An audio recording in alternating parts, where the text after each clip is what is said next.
Ariel Noah dikabarkan meninggal dunia, potret mobil ringsek viral.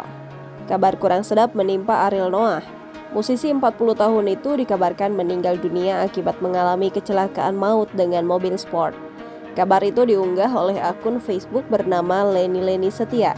Ia membagikan tautan link dari portal berita info berita teruptodate.online di grup Facebook Aneka Resep Kue dan Bolu pada Sabtu 12 Januari 2022.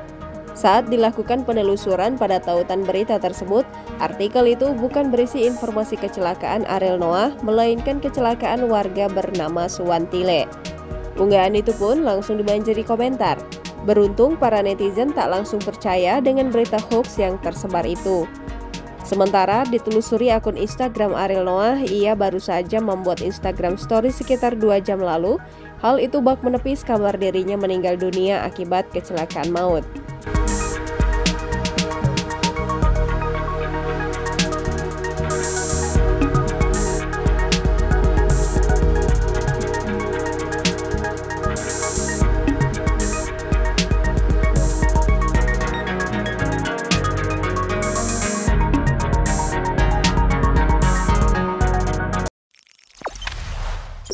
Jangan lupa subscribe, share, komen, dan like ya!